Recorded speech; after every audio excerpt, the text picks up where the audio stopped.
Հարցից դժվար կարողանա պատասխանել կոնկրետ զեկուցողը, բայց հարցը կրկին վերաբերում է արտոնություններին եւ Երևանի ավականու կողմից հաստատած արտոնությունների օգտակարությանը իրապես շահառուների համար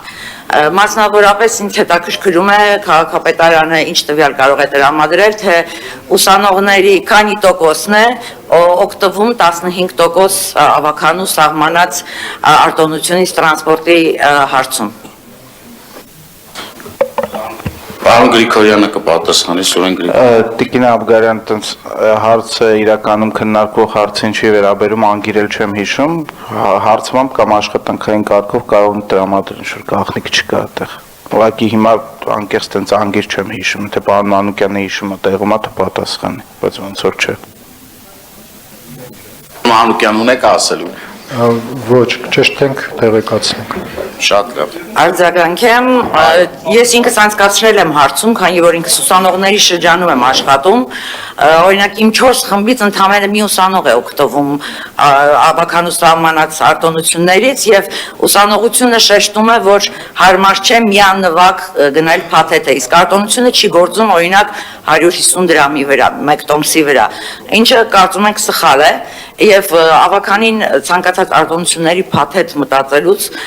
կարծում եմ ճիշտ կլինի, որ շահառուներից չկտրվի եւ հասկանա շահառուի իրական կարիքները։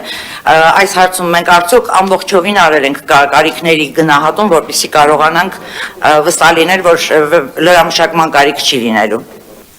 Արձագանք, պարոն Գրիգորյան։ Տիկին Աբգարյան, ինձ թվում է այս հարցի քննարկումը կամաց վերածվում է նորից տրանսպորտի հարցի քննարկման, որը տենց մի անգամ չի որ քննարկել ենք, բայց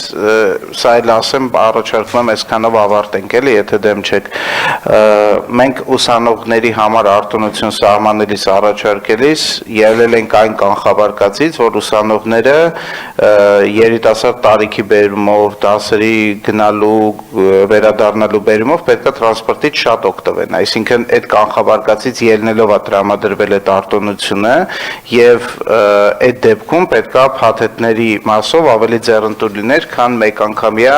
օգտագործումը։ Եթե այս դեպքում այդ կանխավարկածից, որից մենք ելել ենք, որը որոշ ուսանողների դեպքում ճիշտ է, փաստորեն ձեր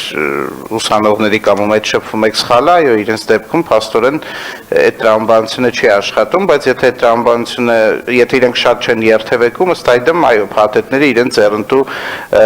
չեն, բայց պետք է նաև հիշենք, որ այդ ժամանակ մեկ անգամյա ուղևորության 150 դրամի գաղափարը դեռևս չէր քննարկվում, երբ որ արտոնությունները սահմանվում էին։ Շնորհակալություն։